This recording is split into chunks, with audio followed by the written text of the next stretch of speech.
सोलापूर मध्य विधानसभा मतदारसंघातील महायुतीचे अधिकृत उमेदवार देवेंद्र कोठे यांच्या प्रचारार्थ शनिवारी केंद्रीय सहकार आणि नागरी विमान वाहतूक राज्यमंत्री मुरलीधर मोहोळ हे सोलापुरात आले होते.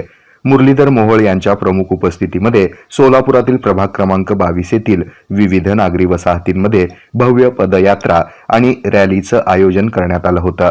या प्रसंगी मुरलीधर मोहोळ यांच्यासह महायुतीचे अधिकृत उमेदवार देवेंद्र कोठे, संतोष पवार, शहाजी पवार, राष्ट्रवादीचे प्रदेश उपाध्यक्ष किसन जाधव, माजी नगरसेवक नागेश गायकवाड, इच्छा भगवंताची परिवाराचे सर्वेसर्वा लक्ष्मण जाधव, मोनिका कोठे तसंच महायुतीच्या घटक पक्षाचे विविध पदाधिकारी आणि कार्यकर्ते आणि शेकडो नागरिक या पदयात्रेत सहभागी झाले होते.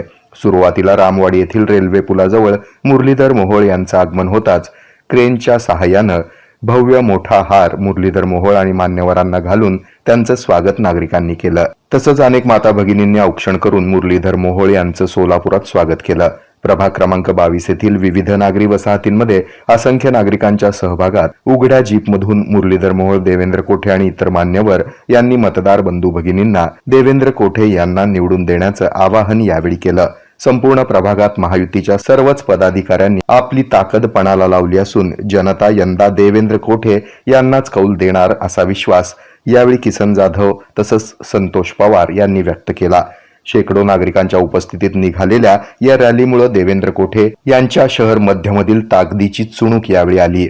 मध्यचा दावेदार कोण ठरणार, आमदार कोण होणार यासाठी आता काही दिवसांचीच प्रतीक्षा करावी लागेल.